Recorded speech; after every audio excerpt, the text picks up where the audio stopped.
ആശ്രയിക്കുന്ന എൻ്റെ ദൈവം എന്ന് പറയും. അവിടുന്ന് നിന്നെ വേടന്റെ കെണിയിൽ നിന്നും മാരമായ മഹാമാരിയിൽ നിന്നും രക്ഷിക്കും.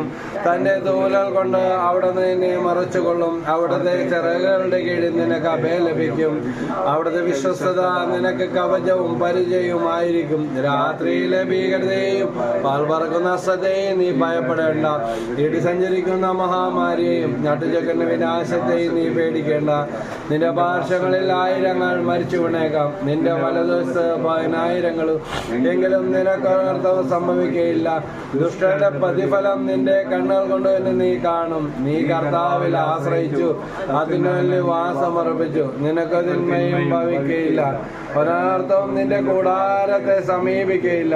നിന്റെ വഴികളിൽ നിന്നെ കാത്തുപാലിക്കാൻ അവിടുന്ന് നിന്റെ ദൂതന്മാരോട് കൽപ്പിക്കും. നിന്റെ പാദം കല്ലിൽ തട്ടാതിരിക്കാൻ അവർ നിന്നെ കൈകളിൽ വഹിച്ചുകൊള്ളും. സിംഹത്തിന്റെ അണലിയുടെ മേൽ നീ ചവിട്ടി നടക്കും. യുവസിംഹത്തെയും സർപ്പത്തെയും നീ ചവിട്ടി മതിക്കും. അവൻ സ്നേഹത്തിൽ എന്നോട് നിൽക്കുന്നതിനാൽ ഞാൻ അവനെ രക്ഷിക്കും. എന്റെ നാമം അറിയുന്നതുകൊണ്ട് ഞാൻ അവനെ സംരക്ഷിക്കും. അവൻ എന്നെ വിളിച്ചപേക്ഷിക്കുമ്പോൾ ഞാൻ അവന് ഉത്തരമരുളും.